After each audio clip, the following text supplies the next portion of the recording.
से मुकर रहे हो? अब तो 15 दिन हो गए, यज्ञ करवा दीजिए। लेकिन यज्ञ नहीं करवाया।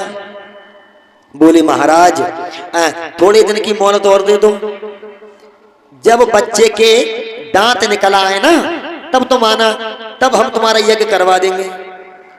यानी कहने का मतलब यह है कि जैसे जैसे वो बच्चा सियाना होता चला गया, वैसे ही हरिश्चंद्र और तारा को उस बच्चे से प्रेम बढ़ता चला गया। प्रेम जब प्रेम बढ़ता चला गया, मोह ममता बढ़ती चली गई और वरुण देवता का यज्ञ नहीं करवा रहे हैं हरिश्चंद्र। एक दिन क्या हुआ है,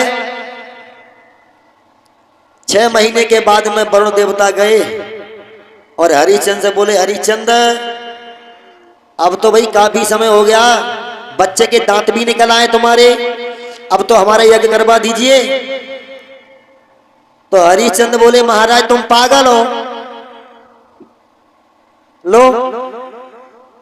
कर लो बात, ये कह रहे हैं कि यज्ञ करवा दो। अरे हमने ये दांत थोड़ी बताए थे क्या? और तो बोले हरिश्चंद्र, अरे नाय जे मैंने दांत बताए,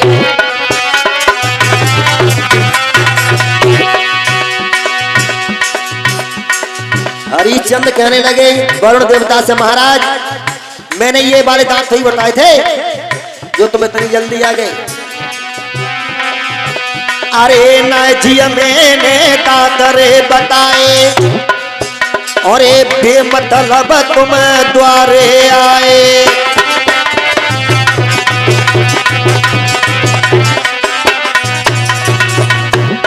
हरिश्चंद्र बोले, महाराज हमने ये दांत नहीं बताए थे, और हमने वो बताए थे कि जब दूध के दांत उखड़ जाते हैं तो दोबारा निकलते हैं बच्चे के ना, जब वो दांत निकले तब तुम आना, तब हम तुम्हारा यज्ञ करवाएंगे, अपने बेटे को काट करके तुम्हारे हवन में चढ़ा देंगे।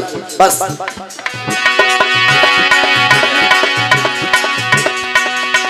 महाराजा भूप ने दो कर जोड़े हाथ,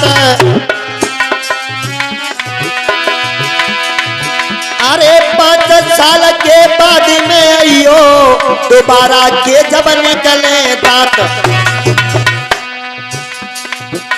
जब हरिश्चंद्र की बात सुनी, सोई वरुण देवता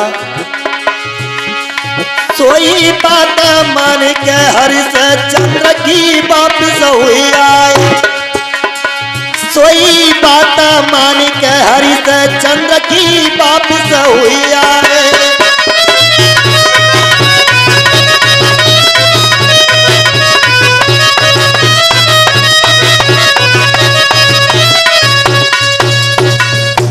ध्यान रखना मेरे भगवत प्रेमियों, हरिश्चंद्र कोई ना कोई बहाना बनाते रहे, और जब वरुण और हरिश्चंद्र में ये बातचीत हो रही थी तो तारा अपने छत पे खड़े होकर के सुन रही थी। जवाब दिया, इसका मतलब है लगता है कि मेरे पति मेरे बच्चे को ही मार देंगे। ना जी ना, ऐसा मैं बिल्कुल नहीं कर सकती।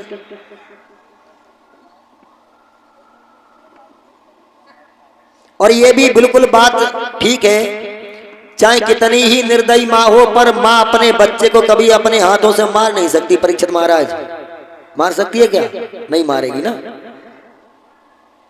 जब धीरे धीरे समय व्यतीत होता चला गया, रोहितास की उम्र 5 साल की हो गई। परीक्षित महाराज जब 5 साल का रोहितास हो गया, उसके दोबारा के दांत निकल आए। तारा ने इधर देखा कि मेरे पति वरुण देवता से वचन को हार चुके हैं, तो मेरे बच्चे के लिए ये मार सकते हैं, क्या करूं? तारा ने रोहितास के लिए अपने पास में बुला लिया, कहा कि बेटा इधर आ जाओ, तुम्हें नहीं मालूम है मेरे लाल, तुम्हारे पिता और वरुण देवता तुम्हें जान से मारना चाहते हैं। अगर तुम्हें कुछ हो गया ना तो भला मैं तेरे बिना जिंदा कैसे रहूंगी? बेटा एक काम कर, क्या तू हमें सबको छोड़ करके कहीं चला जा, मैं ये सोच लूंगी कि मेरे उधर से किसी बेटा ने जन्म लिया ही नहीं है। अगर कहीं बाहर चला जाएगा ना तो कम से कम जीवित तो रहेगा। रोहितास कहने लगा, माँ मैं भला तुम्हें छोड़े कहां जा सकता हूं? तारा कहती है, बेटा चले जाओ।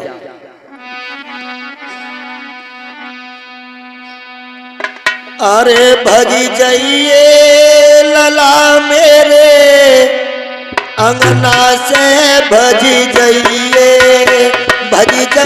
लला मेरे अंगना से रमी जाइए।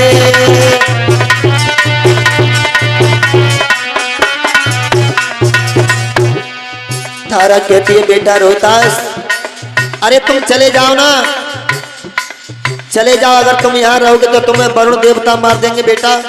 अगर तुम्हें कुछ हो गया तो भला मैं जिंदा नहीं रह पाऊंगी।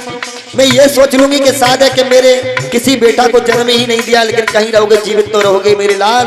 बोली है तारा।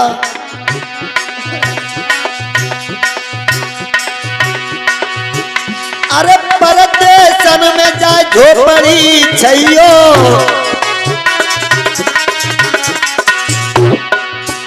अरे लिखी लिखी चिट्ठिया मोको पठैयो। क्यों मेरी पेशन जाबे सजना से भगी जाइयो लला मेरे अंगना से भगी जाइयो।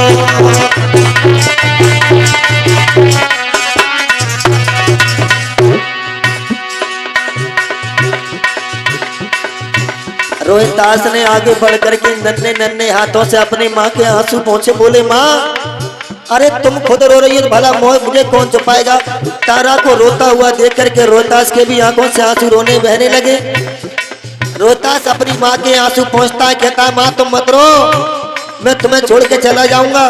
अगर कहीं जीवित रहूंगा तो तुम्हें खबर देता रहूंगा माँ, लेकिन तुम इस तरह से रो ना। रोहतास कहता है माँ मेरी माता करो तुम बनो बजुरहियो, मेरी माता कर ले तुरी बजुरहियो। अरे कोठी पकड़ ले बैठी जन्म नहीं बेटा को दियो। रोहतास ने अपनी माँ के पैर छुए और चल दिया। सोई छुई मैया के पैर, लला फिरी घर से भाज गयो। सोई छुई तारा के पैर, रोहतास के घर से भाज गयो।